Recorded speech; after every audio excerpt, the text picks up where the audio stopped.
हरे कृष्णा सज्जनों, मेरा नाम साधना है और मैं उत्तराखंड के केदार घाटी से हूँ। सज्जनों, मैं अपने साथ हुई भगवान की लीलाओं का अनुभव आपके साथ साझा करती हूँ। आज इसी क्रम में भगवान की यह लीला है।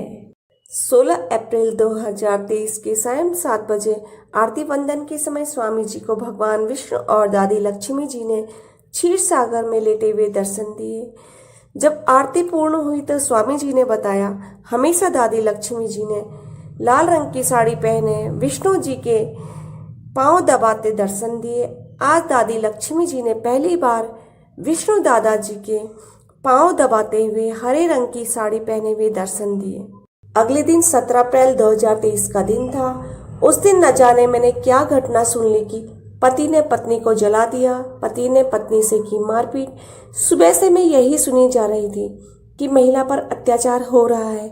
तब मैंने स्वामी जी को कहा, देखो ना, विष्णु दादाजी भी लक्ष्मी दादी जी से पांव ही दबाते रहते हैं जब भी दर्शन देते हैं आपको।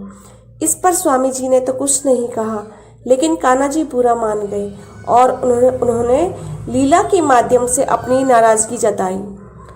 17 अप्रैल 2023 को 3 बजे प्रातः अमृत बेला में कान्हा जी ने मेरे साथ यह लीला की।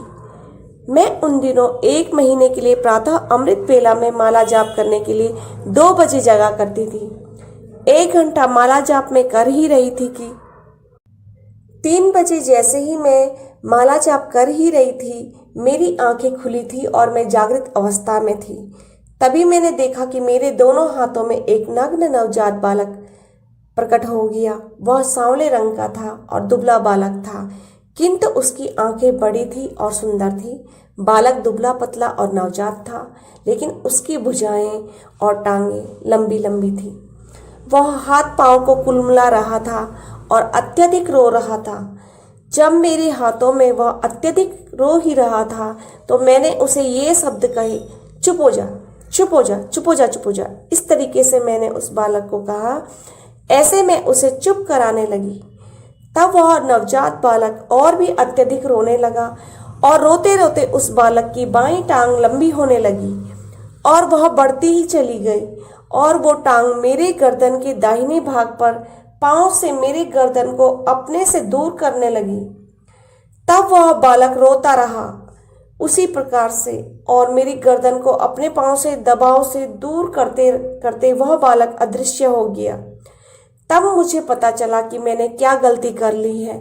तब मैंने माला अलग रखी और विष्णु दादा और लक्ष्मी दादी से क्षमा मांगी और स्वतः ही कहा कि वो तो दादी लक्ष्मी जी की आपके प्रति श्रद्धा है, अटूट प्रेम है। वे स्वेच्छा से आपकी सेवा में रत रहती हैं।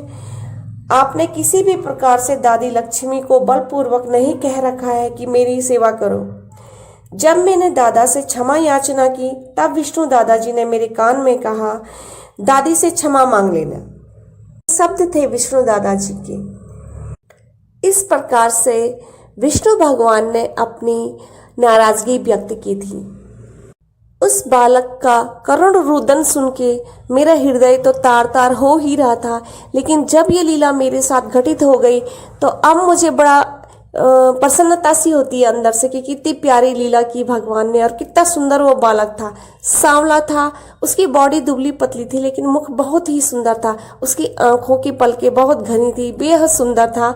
तो मुझे लग गया था कि ये कोई दिव्य शक्ति ही है मेरे हाथ में। उस समय मैं सोच रही थी, वरना ये एकदम से कहाँ से प्रकट हो गया मेरे हाथ में।